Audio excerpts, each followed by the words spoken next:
आज मैं आप लोगों को एक नए विषय में बात करूंगा। कुछ ऐसा विषय है जिसके बारे में बहुत लोगों को जानकारी हो सकती है, अगर है तो पूरी जानकारी नहीं है।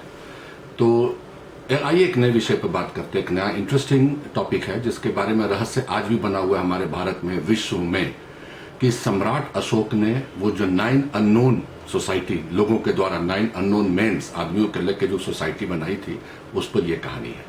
तो हाल के दिनों में मैं बहुत कुछ किताबों को मैं देख रहा था, टॉपिक्स को मैंने देख रहा था, मैं देखा हूँ। उसमें ये सम्राट अशोक के ये 9 अननोन मैन क्या थे, 9 अज्ञात व्यक्ति जो इस तरह के सोसाइटी को बनाए थे सम्राट अशोक के कहने पर। और कलिंगा लड़ाई के बाद, जिसमें क्योंकि सम्राट अशोक को तो काफी क्रूर शासक माना जाता था, लेकिन कलिंग के युद्ध के बाद जिसमें लाखों लोग मारे गए, तो सम्राट अशोक की जो स्थिति थी, सम्राट अशोक के जो मन की फीलिंग्स थी, वो चेंज हो गई और उनके मन में लगने लगा कि मुझे अब समाज के लिए, सोसाइटी के लिए, पृथ्वी के लिए, उस वक्त पृथ्वी में जो रहने वाले लोग हैं उनके लिए कुछ करना चाहिए।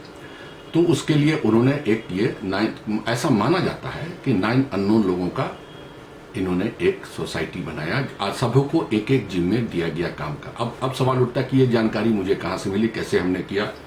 तो आपको मैं दिखाता हूं, जैसे कि ये किताब है, ये अशोका एंड द 9 अननोन, ठीक है। ये लिखा हुआ है अंशुल दुपारे का। ये किताब मैंने उसको पढ़ा, फिर हमने पढ़ा जो ओरिजिनल राइटर थे, जिनके पढ़ने के बाद ये माना गया था कि सम्राट अशोक के पास 9 व्यक्ति थे। ये था टैल्बर्ट मुंडी का, ये किताब है द 9 अननोन। इसको भी मैंने पढ़ा डिटेल में, और उसके बाद मैं तब ये आपके साथ में ला रहा हूं कि देखिए, इसका कोई अभी तक एविडेंस नहीं मिला है कि सही में सम्राट अशोक के द्वारा बनाए गए जो 9 व्यक्ति थे सोसाइटी, वो सही में क्या थे भी कि नहीं थे। लेकिन आज तक ये चल रहा है समाज में कि ये चल रहा है कि नहीं वो थे, कुछ का कहना था कि नहीं थे। तो सबसे बड़ा जो डॉक्यूमेंट्स हमने जो इकट्ठा किया, जिसमें कुछ इसमें था कि अगर ये कहा जाए कि सम्राट अशोक के 9 अज्ञात लोगों की एक सीक्रेट सोसाइटी अब भी दुनिया में मौजूद है, जैसा माना जाता है कि उस वक्त उन्होंने बनाया कि अब भी दुनिया में मौजूद है, मौजूद ही नहीं बल्कि अपने काम में लगी हुई है, तो आपको शायद विश्वास नहीं हो। लेकिन आज भी अगर आप दुनिया की शीर्ष सीक्रेट सोसाइटी के बारे में जानना चाहें तो नेट पे इसकी खोज कर सकते हैं आप। अशोक के 9 अननोन मैन, यानी अशोक के 9 अज्ञात पुरुष नाम की सोसाइटी आपकी इस खोज में नजर आने लगेगी। इस सोसाइटी के बारे में कहा जाता है कि इसमें अब भी दुनिया को बदलने की ताकत है। देखिए, ये बड़ा चीज है कि अब भी दुनिया को बदल सकते हैं जो ये काम लगातार कर रहे हैं।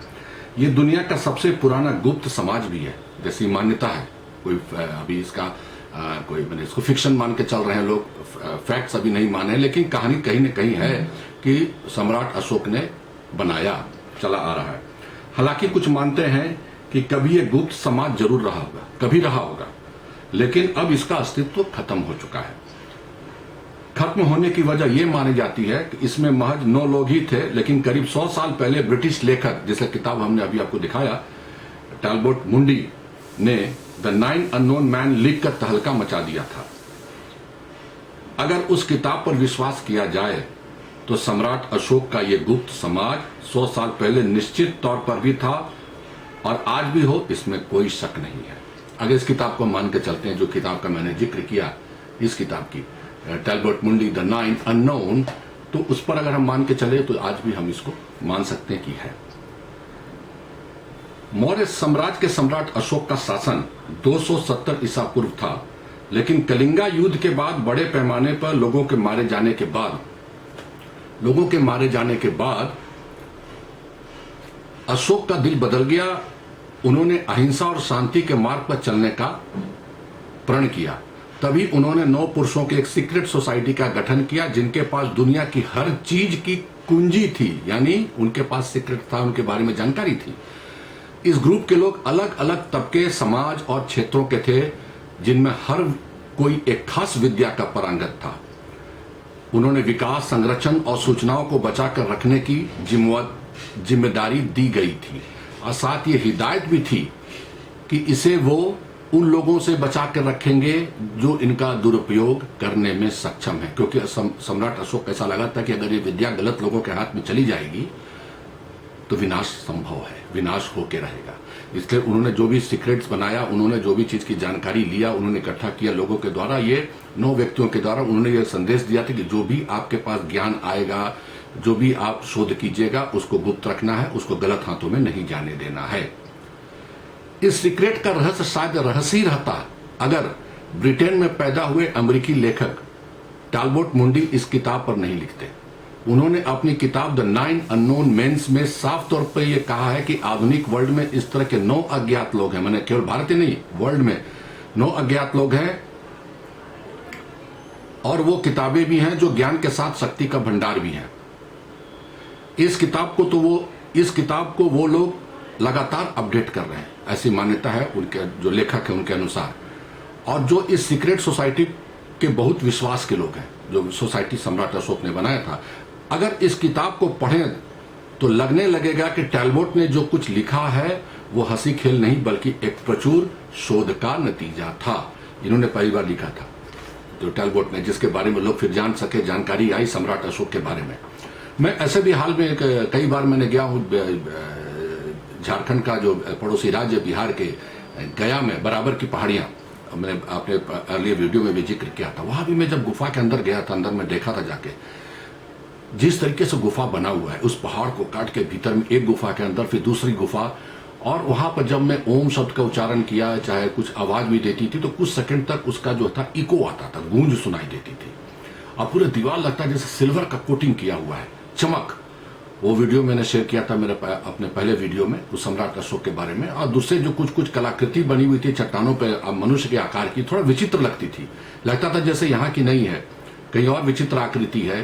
चाहे उस वक्त भी जो सम्राट अशोक के समय का जो ड्रेस वगैरह था वो भी बड़ा विचित्र था, आज से कहीं कुछ मिलता जुलता नहीं है। अगर आप भी जा सकते तो वहां जाके देखिए, काफी रहस्यमय और काफी इंटरेस्टिंग है। वो जो 7 गुफाएं हैं बराबर की पहाड़ियां में, ऐसे बहुत सारी गुफाएं तो भारत में भरी हुई हैं, लेकिन बराबर की पहाड़ियां जिसको माना जाता है कि सम्राट अशोक नहीं बनाया था, दूसरे सेक्ट के लिए जिन्होंने उसको इस्तेमाल किया, सेक्ट आकर, तो उसमें उन्होंने ये काम किया था कि लोग की भलाई के लिए, दूसरे धर्मों के लिए, इन्होंने सम्राट अशोक ने वो काम शुरू किया था, जो कि सबसे क्रूर था। कलिंगा युद्ध उसके लाइफ में, सम्राट अशोक की जिंदगी में एक बदलाव ले आता है। पहली किताब जो है, आपको एक चीज बता दें, पहली किताब जिसके बारे में मैं जिक्र कर रहा हूं, प्रोपेगेंडा, ठीक है, वो प्रोपेगेंडा पे लड़ाई पर है। प्रोपेगेंडा में प्रोपेगेंडा क्या कहता है? प्रोपेगेंडा ये कहता है, प्रोपेगेंडा कि ये युद्ध के बारे में, कि युद्ध के बारे में कैसे हम लोग कर सकते हैं।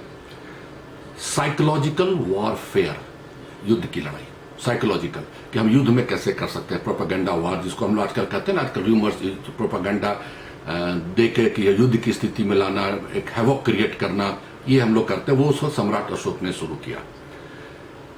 दूसरी किताब आती है फिजियोलॉजी। तो ये फिजियोलॉजी क्या कहता है? फिजियोलॉजी कहता था कि बारे में है, और ये भी मनोविज्ञान और फिजियोलॉजी, बॉडी स्ट्रक्चर्स के बारे में जो लोग पढ़ते हैं के बारे में, और ये भी एक मानव जैसे, एक मानव कैसे महज एक साधारण स्पर्श से किसी की भी जान ले सकता है, ये उसमें सिखाया गया वॉरफेयर में। बड़ा आश्चर्य। तो ये उस पर वार हुआ। दूसरा क्या आता है? फिजियोलॉजी, जो हमने कहा, ये एक तरह का था उसमें, ये कि कैसे आप युद्ध में चाहे किसी में एक ही आप उससे स्पर्श से किसी की जान आप ले सकते हैं। दूसरा क्या था? कम्युनिकेशन। तो कम्युनिकेशन क्या था? कम्युनिकेशन ये था कि हमारा जो धरती के लोग हैं, बाहर की दुनिया के लोग, एलियंस के साथ कैसे कम्युनिकेट कर सकते हैं। और ऐसी मान्यता था कि 9 जो लोग थे उनको पूर्णतः विश्वास था कि एलियंस हैं, और उस पर शोध होती थी। ये कम्युनिकेशन था उनका। तीसरी पुस्तक आई उनकी बायोटेक्नोलॉजी एंड माइक्रोबायोलॉजी। इस पर उन्होंने किताब लिखा। सोचिए, सूक्ष्म जो परजीवी होते हैं और जिनको हम नंगी आंख से नहीं देख सकते, उनके बारे में भी शोध उन्होंने दिया कि इस पर भी शोध करो। प्रोपेगेंडा तो हमने बताया। कॉस्मोलॉजी, ब्रह्मांड की उत्पत्ति, ब्रह्मांड के बारे में जानकारी लेना।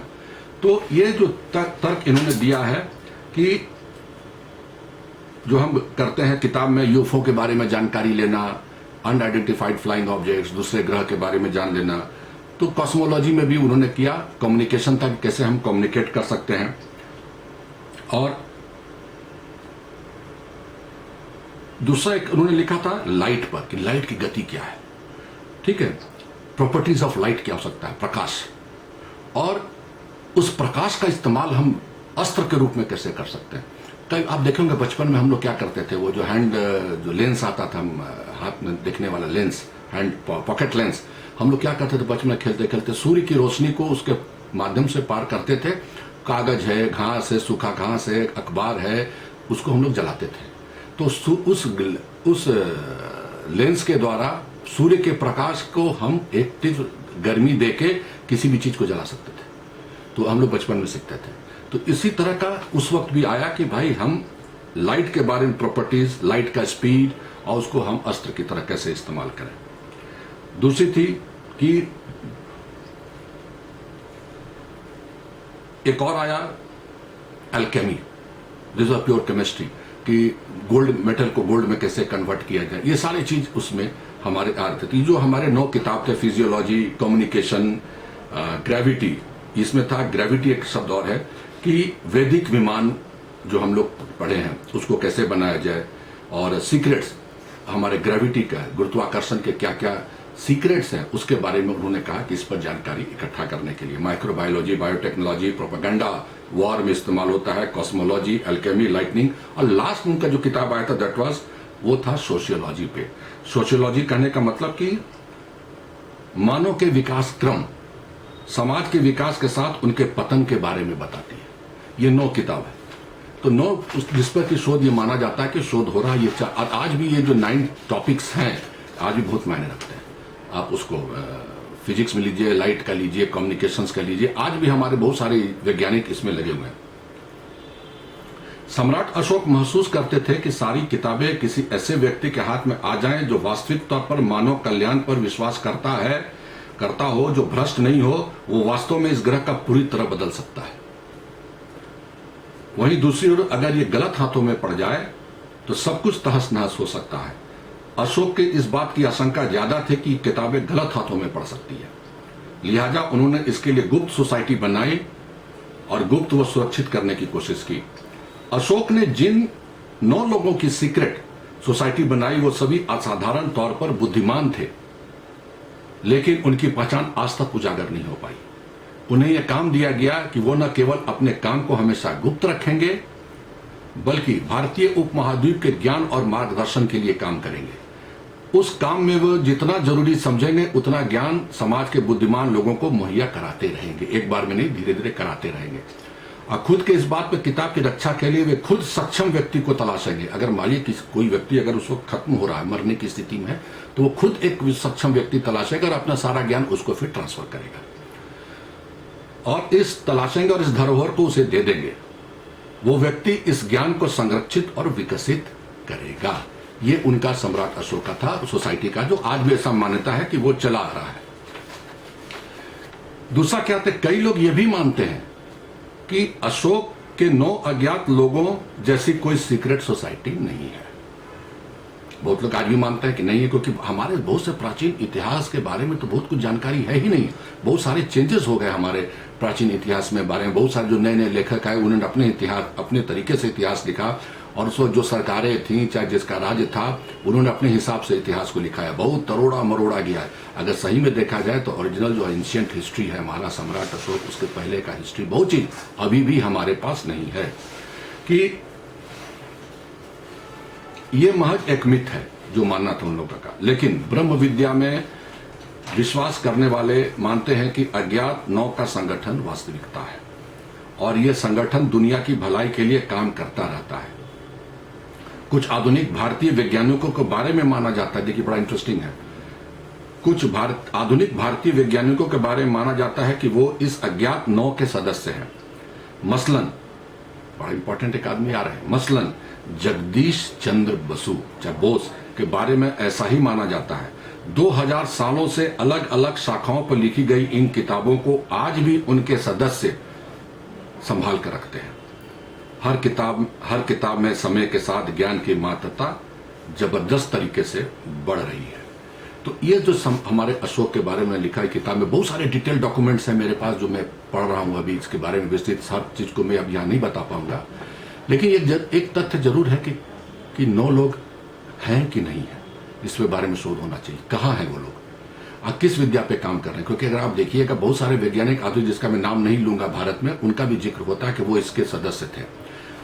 किसी भी धर्म जाति इसके में के गणना नहीं, सबसे ऊपर है। ये वैज्ञानिक हैं, ये सामाजिक कार्यकर्ता हैं, ये अलग अलग तरह के एक्सपर्ट हैं जो काम कर रहे हैं, और पूरे विश्व में नौ है। तो कई फिल्में भी बनी हैं, अमेरिका में हॉलीवुड में फिल्में बनी हैं, बहुत सारी फिल्में बनी है इस चीज़ों पर, लेकिन हम भारतीय इसी चीज़ को आज तक नहीं समझ पाए हैं। तो मैं एक बार कहूँगा इस चीज़ को समझना हो, आप भी समझिए क्या है ये 9 व्यक्तियों का रहस्य, जो आपके non identified non unknown man by Ashok, वो क्या है, इसके बारे में जानकारी अगर मिलती है आपको भी, आप भी जरूर शेयर कीजिए। और फिलहाल विस्तार यहीं तक है, क्योंकि बहुत काफ़ी डिटेल में है और स्टोरीज है। फिर कभी आपको और इसके बारे में जानकारी मिलते जाएगी, जो मेरे पास है अभी भी मैं फिर शेयर करूंगा। और मुझे लगता है कि मेरा ये जो आज मैंने जो लिखा है अशोक के बारे में, सम्राट अशोक, ईसा पूर्व से जो चली आ रही है कहानी और आज भी है, आपको अच्छी लगी होगी। और अगर मेरा चैनल पसंद आ रहा होगा तो सब्सक्राइब कीजिएगा। Thank you.